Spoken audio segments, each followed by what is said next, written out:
ॐ शुक्लाम्बरधरं विष्णुं शशिवर्णं चतुर्भुजं प्रसन्नवदनं ध्यायेत् सर्वविघ्नोपशान्तये। व्यासं वसिष्ठनप्तारं शक्ते पौत्रमकल्मषं पराशरात्मजं वन्दे शुकतातं तपोनिधिं। व्यासाय विष्णुरूपाय व्यासरूपाय विष्णवे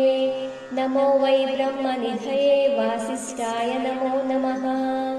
अविकाराय शुद्धाय नित्याय परमात्मने सदैकरूपरूपाय विष्णवे सर्वजिष्णवे। यस्य स्मरणमात्रेण जन्मसंसारबन्धनात् विमुच्यते नमस्तस्मै विष्णवे प्रभविष्णवे। ॐ नमो विष्णवे प्रभविष्णवे। श्रीवैशम्पायन उवाच श्रुत्वा धर्मानशेषेण पावनानि च सर्वशः युधिष्ठिरः शान्तनवं पुनरेवाभ्यभाषत। श्रीयुधिष्ठिर उवाच किमेकं दैवतं लोके किं वाप्येकं परायणं स्तुवन्तः कमर्चन्तः प्राप्नुयुर्मानवा शुभम्। को धर्म सर्वधर्माणां भवतः परमो मतः किं जपन्मुच्यते जन्तुर्जन्म संसारबन्धनात्। श्रीभीष्म उवाच जगत्प्रभुं देवदेवमनन्तं पुरुषोत्तमं स्तुवन्नाम सहस्रेण पुरुषः सततोत्थितः। तमेव चार्चयन् नित्यं भक्त्या पुरुषमव्ययम् ध्यायन् स्तुवन्नमस्यंश्च यजमानस्तमेव च। अनादिनिधनं विष्णुं सर्वलोकमहेश्वरं लोकाध्यक्षं स्तुवन् नित्यं सर्वदुःखातिको भवेत्। ब्रह्मण्यं सर्वधर्मज्ञं लोकानां कीर्तिवर्धनं लोकनाथं महद्भूतं सर्वभूतभवोद्भवम्। एष मे सर्वधर्माणां धर्मोऽधिकतमो मतः यद्भक्त्या पुण्डरीकाक्षं स्तवैरर्चेन्नरः सदा। परमं यो महत्तेजः परमं यो महत्तपः परमं यो महद्ब्रह्म परमं यः परायणम्। पवित्राणां पवित्रं यो मङ्गलानां च मङ्गलम् दैवतं देवतानां च भूतानां यो व्ययः पिता। यतः सर्वाणि भूतानि भवन्त्यादियुगागमे जपे विनियोगः।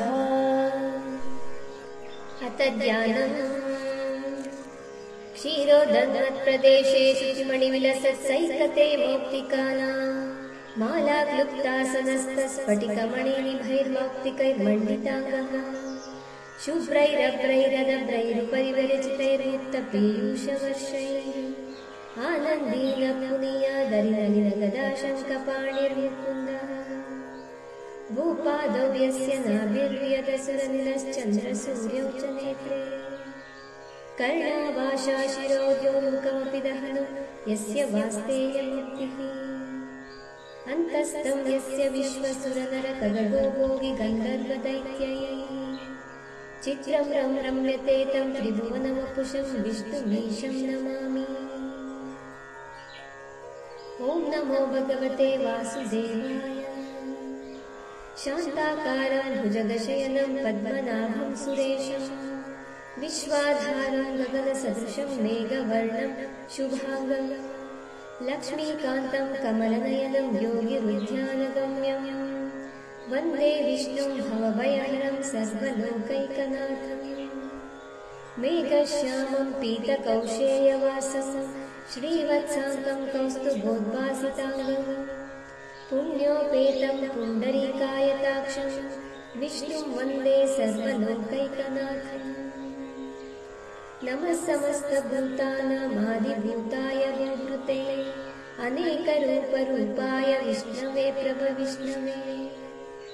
सशङ्खचक्रं सकिरीटकुण्डलं सपीतवस्त्रं सरसीरुवीक्षणं परवक्षस्थलशोभिकौस्तुभं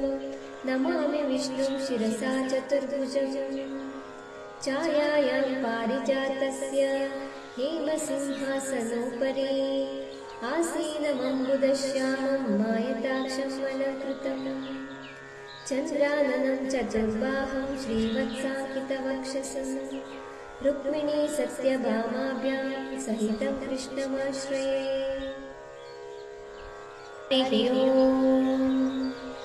ॐ विश्वं विष्णुर्वषट्कारो भूतभव्यभवत्प्रभुः भूतकृद्भूतभृद्भावो भूतात्मा भूतभावनः भूतात्मा परमात्मा च मुक्तानां परमा गतिः अव्ययपुरुषः साक्षी क्षेत्रज्ञोऽक्षर एव च योगो योगविदां नेता प्रधानपुरुषेश्वरः नारसिंहवपुः श्रीमान् केशवः पुरुषोत्तमः सर्वशर्वशिवस्ताणुर्भूतादिर्निधिरव्ययः सम्भवो भावनो भर्ता प्रभवः प्रभुरीश्वरः स्वयंभूशम्भुरादित्यः पुष्कराक्षो महास्वनः अनादिनिधनो धाता विधाता धातुरुत्तमः अप्रमेयो ऋषिकेशः पद्मनाभो मरप्रभुः विश्वकर्मा मनुस्त्वष्टास्तविष्टस्तविरो ध्रुवः अग्राह्यः शाश्वतकृष्णो लोहिताक्षप्रकर्दनः प्रभूतस्त्रिककुब्धामा पवित्रं मङ्गलं परम् ईशानप्राणदप्राणो ज्येष्ठश्रेष्ठप्रजापतिः हिरण्यगर्भो भूगर्भो माधवो मधुसूदनः ईश्वरो विक्रमी धन्वी मेधावी विक्रमक्रमः अनुत्तमो दुराधर्षः कृतज्ञकृतिरात्मवान् सुरेशः शरणं शर्मा विश्वरेता प्रजाभवः अहः संवत्सरो व्यालप्रत्ययः सर्वदर्शनः अजः सर्वेश्वरः सिद्धसिद्धिसर्वादिरच्युतः वृषकपिरमेयात्मा सर्वयोगविनिःसृतः वसुर्वसुमना सत्यः समात्मा संवितः समः अमोघपुण्डरीकाक्षो वृषकर्मा वृषाकृतिः रुद्रो बहुशिरा भद्रुर्विश्वयोनिःशुचिश्रवाः अमृतः शाश्वतस्ताणुर्वरारोहो महातपाः सर्वगः सर्वविद्वानुर्विश्वक्सेनो जनार्दनः वेदो वेदविदव्यङ्गो वेदाङ्गो वेदवित्कविः लोकाध्यक्षः सुराध्यक्षो धर्माध्यक्षः कृताकृतः चतुरात्मा चतुर्व्यूहश्चतुर्दंष्ट्रश्चतुर्भुजः राजिष्णुर्भोजनं भोक्ता सहिष्णुर्जगदादिजः अनघो विजयो जेता विश्वयोनिः पुनर्वसुः उपेन्द्रो वामनप्रांशुरमोघशुचिरूर्जितः अतीन्द्रसङ्ग्रहः सर्गो धृतात्मा नियमो यमः वेद्यो वेद्य सदा योगी वीरः माधवो मधुः अतीन्द्रियो महामायो महोत्साहो महाबलः महाबुद्धिर्महावीर्यो महाशक्तिर्महाद्युतिः अनिर्देश्य वपुः श्रीमान् अमेयात्मा महाधृधृत् महेश्वासो महीभर्ता श्रीनिवासः सतामतिः अनिरुद्धः सुरानन्दो गोविन्दो गोविदाम्पतिः चिद्दमनो हंसः सुपर्णो भुजगोत्तमः हिरण्यनाभस्तुतपा पद्मनाभः प्रजापतिः अमृत्युः सर्वदृक्सिंहः सन्दाता सन्धिमान् स्थिरः अजो दुर्मर्षणः शास्ता विश्रुतात्मा सुरारिः गुरुर्गुरुतमो धाम सत्यसत्यपराक्रमः निमिषो निमिषस्रग्वी वाचस्पतिरुदारधीः अग्रणी ब्राह्मणी श्रीमान् न्यायो नेता समीरणः सहस्रमूर्धा विश्वात्मा सहस्राक्षः सहस्रपात् आवर्तनो निवृत्तात्मा संवृतः सम्प्रमर्दनः अहः संवर्तको वह्निरनिलो धरणीधरः सुप्रसादप्रसन्नात्मा विश्वभुग्विभुः सत्कर्ता सत्कृतः साधुर्जन्मुर्नारायणो नरः असंख्येयो प्रमेयात्मा विशिष्टसृष्टकुचकुचिः सिद्धार्थसिद्धसङ्कल्पः सिद्धिदसिद्धिसाधनः वृषाहीरुषभो विष्णुर्वृषपर्वा वृषोदरः वर्धनो वर्धमानश्च विविक्तश्रुतिसागरः सुभुजो दुर्धरो वाग्मी महेन्द्रो वसुदो वसुः नैकरूपो बृहद्रूपः शिपिविष्टप्रकाशनः ओजस्तेजो द्युतिधरः प्रकाशात्मा प्रतापनः वृद्धस्पष्टाक्षरो मन्त्रश्चन्द्रांशुर्भास्करद्युतिः अमृतांशुर्भवो भानुशतबिन्दुसुरेश्वरः औषधं जगतस्तेतु सत्यधर्मपराक्रमः भूतभव्यभवन्नाथः पवनः पावनो नलः कामः कामकृत्कान्तः कामकामप्रदप्रभुः युगादिकृत्युगावर्तो नैकमायो महाशनः अदृश्यो व्यक्तरूपश्च सहस्रजिदनन्तजित् इष्टो विशिष्टशिष्टेष्ट शिखण्डी नहुषो वृषः क्रोधः क्रोधकृत्कर्ता विश्वबाहुर्महीधरः अच्युतप्रतितप्राणप्राणदो वासवानुजः अपां निधिरधिष्ठानमप्रमत्तप्रतिष्ठितः स्कन्दस्कन्दधरो दुर्यो वरदो वायुवाहनः वासुदेवो बृहद्भानुरादिदेवः पुरन्दरः अशोकस्तारणस्तारः शूरशौरिर्जनेश्वरः अनुकूलशतावत्त पद्मी पद्मनिवेक्षणः पद्मनाभोरविन्दाक्षः पद्मगर्भशरीरभृत् महर्दिवृद्धो वृद्धात्मा महाक्षो गरुडध्वजः अतुलशरभो भीमः समयज्ञो हविर्हरिः सर्वलक्षणलक्षण्यो लक्ष्मीवान् समितिञ्जयः विक्षरो रोहितो मार्गो हेतुर्दामोदरः सहः महीधरो महाभागो वेगवानमिताशनः उद्भवक्षो गणोर्देव श्रीगर्भः परमेश्वरः करणं कारणं कर्ता विकर्ता गहनो गुहः व्यवसायो व्यवस्थानः संस्थानस्तानदो ध्रुवः परद्दिक्परमस्पष्टस्तुष्टपुष्टसुवेक्षणः रामो विरामो विरतो मार्गो नेयो नयो नयः वीरशक्तिमतां श्रेष्ठो धर्मो धर्मविरुत्तमः वैकुण्ठपुरुषप्राणप्राणदप्रणवकृतुः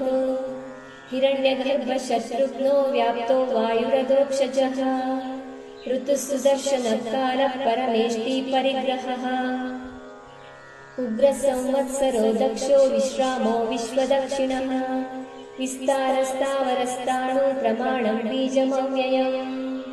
अर्थोऽनर्थो महाकोशो महाभोगो महाधनः अनिर्विघ्नस्तविष्टो भूर्धर्मयुगो महामकः नक्षत्रनेमिर्नक्षत्री क्षमक्षामः समीहनः यज्ञयुज्यो महेज्यश्च क्रतुसहस्रं सतां गतिः सर्वदर्शी विमुक्तात्मा सर्वज्ञो ज्ञानमुत्तमम् सुहृतः सुमुखः सूक्ष्मः सुघोषः सुखदसृत् मनोहरो जितक्रोधो वीरबाहुर्विदारणः स्वापनस्ववशो व्यापी नैकात्मा नैककर्मकृत् वत्सलो वत्सलो वत्सी रत्नगर्भोदनेश्वरः धर्मकृद्धर्मकृद्धर्मी सदसक्षरमक्षरम् अविज्ञाता सहस्रांशो विधाता कृतलक्षणः गभस्तिनेमि सत्त्वस्त सिंहो भूतमहेश्वरः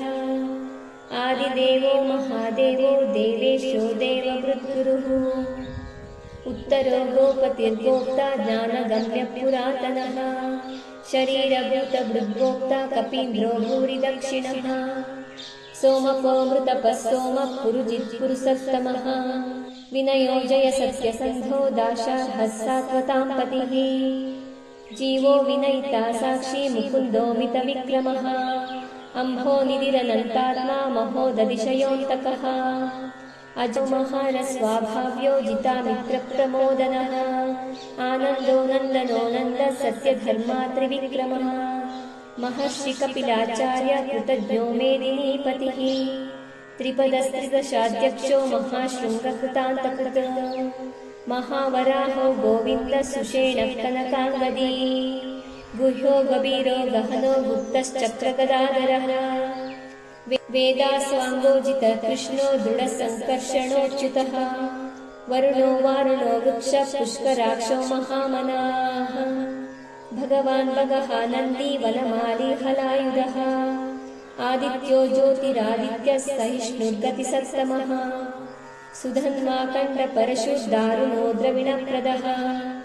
दिविस्कृत् सर्वहृद्व्यासो वाचस्पतिरयो निजः त्रिसामा सामगः सामा निर्वाणं वेषजं विशत् सन्न्यासकृच्छमशान्तो निष्ठा शान्तिपरायणम्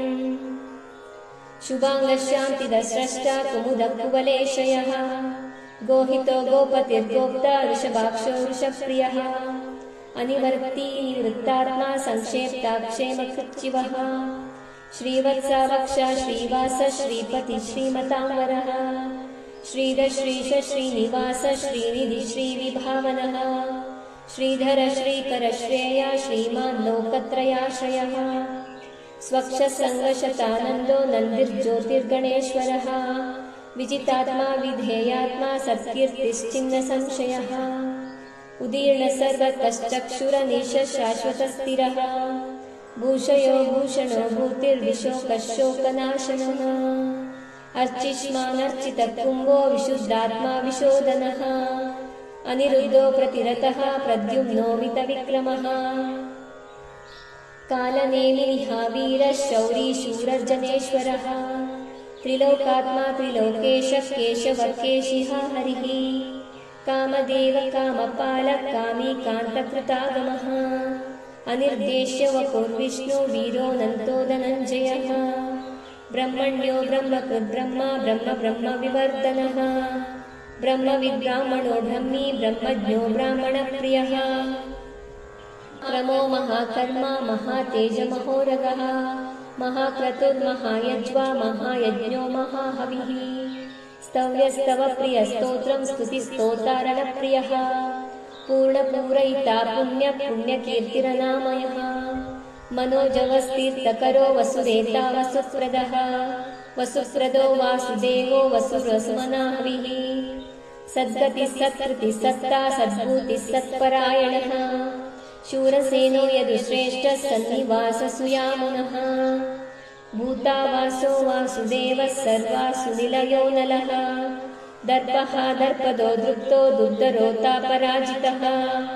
विश्वमूर्तिर्महामूर्तिर्दीप्तमूर्तिरमूर्तिमान् अनेकमूर्तिरव्यक्तः शतमूर्तिशताननः एकोनैकस्सवक्कः किं यत्तत्पदमनुत्तमम् लोकबन्धुर्लोकनाथो माधवो भक्तवत्सलः सुवर्णवर्णो हेमाङ्गो वराङ्गश्चन्दनाङ्गदी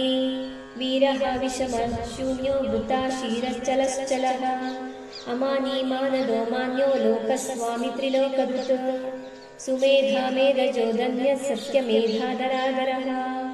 तेजो वृषोदुतिधरः सर्वशस्त्रभृताम्बरः प्रग्रहो निग्रहो व्यग्रो नैकशृङ्गो गदाव्रजः चतुर्मूर्तिश्चतुर्बाहुश्चतुर्व्यूहश्चतुर्गतिः चतुरात्मा चतुर्वेदविदेकपात् समावर्तो निवृत्तात्मा दुर्जयो दुरतिक्रमः दुर्लभो दुर्गमो दुर्गो दुरावासो दुरारिः शुभाङ्गो लोकसारङ्गः सतन्तुस्तन्तुवर्धनः इन्द्रकर्मा महाकर्मा कृतकर्मा कृतागमः उद्भवः सुन्दरः सुन्दो रत्ननाभः सुलोचनः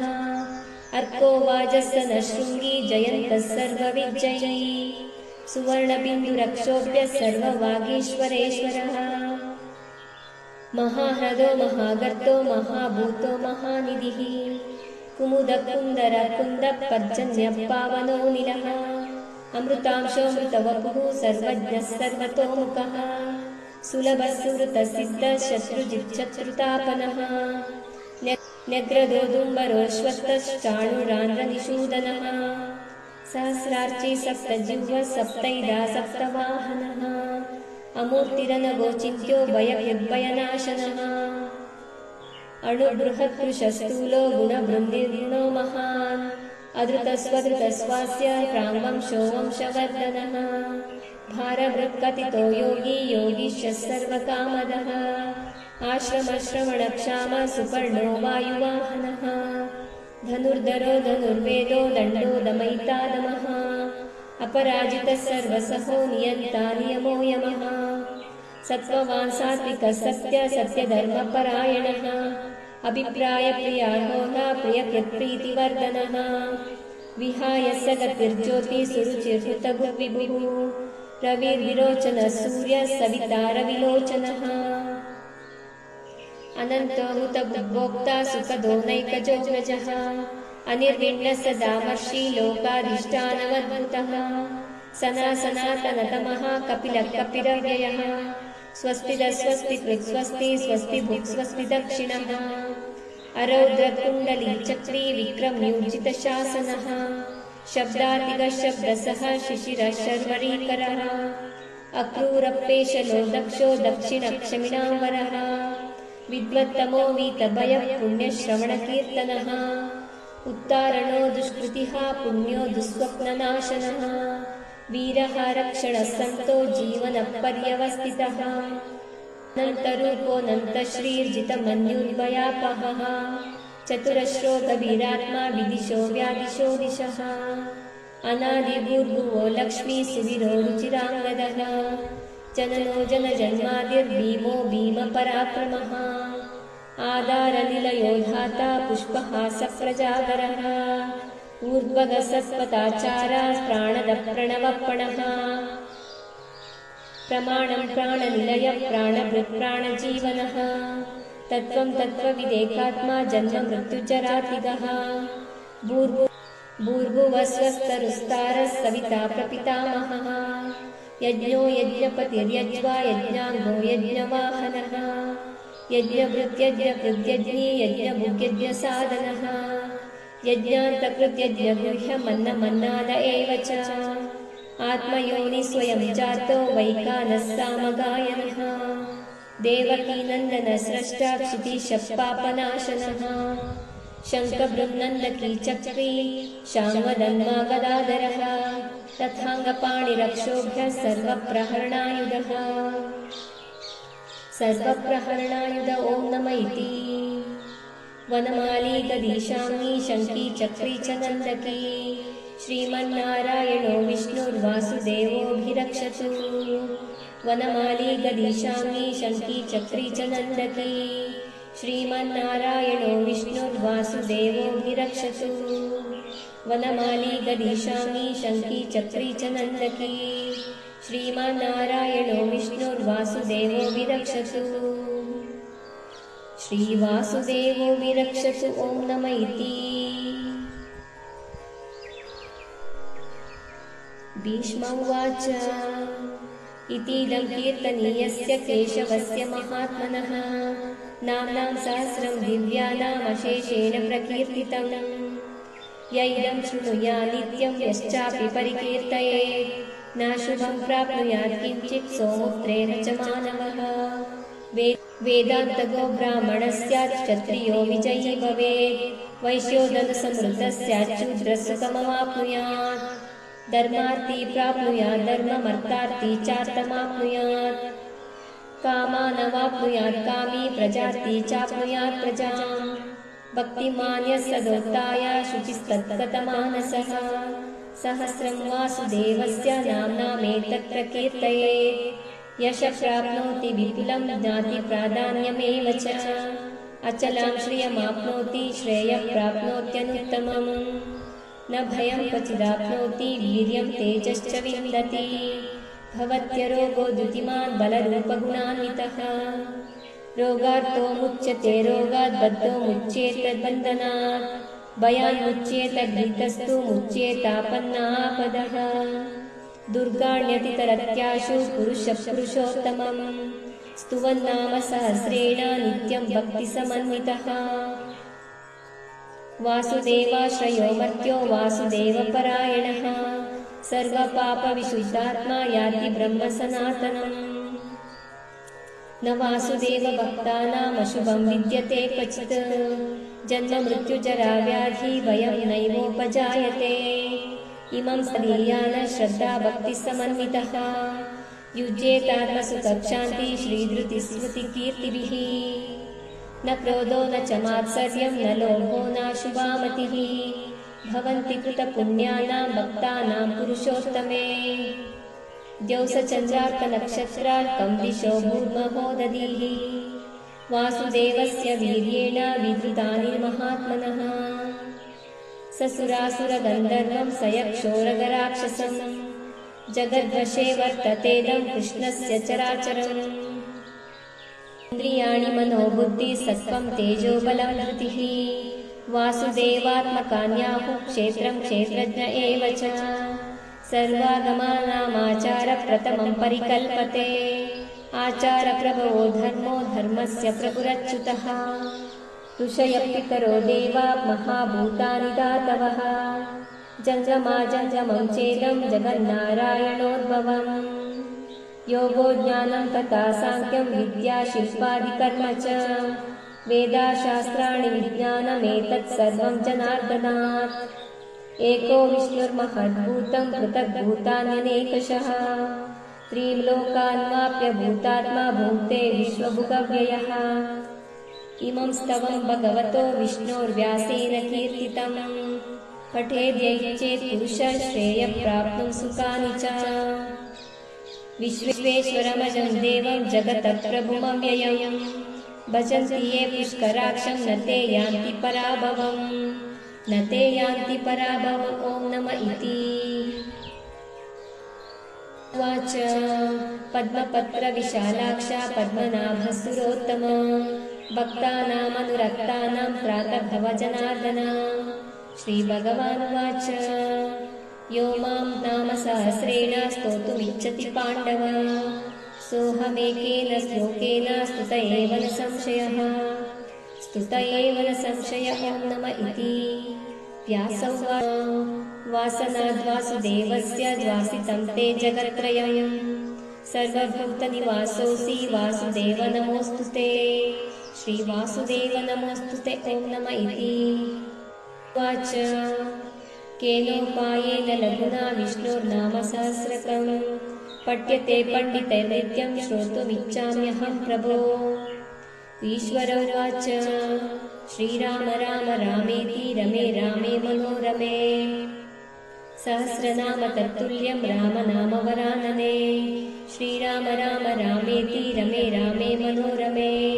सहस्रनाम तत्तुल्यं रामनामवरानने श्रीराम राम रामेति रमे रामे मनोरमे सहस्रनाम तत्तुल्यं रामनामवरानने रामनामवरानन ॐ नम इति ब्रह्मोवाच नमोऽस्तु अनन्ताय सहस्रमूर्तये सहस्रपादाक्षिरोरुबाहवे सहस्रनाम्ने पुरुषाय शाश्वते सहस्रकोटियुगधारिणे नमः सहस्रकोटियुगधारिणे ॐ नम इति सञ्जय उवाच यत्र योगेश्वरः कृष्णो यत्र पार्थो धनुर्धरः तत्र श्रीर्विजयो भूतिर्ध्रुवा नीतिर्मतिर्मम श्रीभगवानुवाच अनन्याश्चिन्तयन्तो मां ये जनाः पर्युपासते तेषां नित्यभियुक्तानां योगक्षेमं वहाम्यहम् परित्राणाय साधूनां विनाशाय च दुष्कृतां धर्मसंस्थापनार्थाय सम्भवामि युगे युगे आर्ता विषण्णा शिथिलाश्च भीताः घोरेषु च व्याधिषु वर्तमानाः संकीर्तनारायण शब्दमात्रं विमुक्तदुःखा सुखिनो भवन्ति श्री विष्णुसहस्रनामस्तोत्रं सम्पूर्णम् इति श्रीमहाभारते शतसाहस्रिकायां वैयाशक्याम् अनुशासनिकपर्वणि भीष्मयुधिष्ठिरसंवादे विष्णोर्दिव्यसहस्रनामस्तोत्रं सम्पूर्णम्।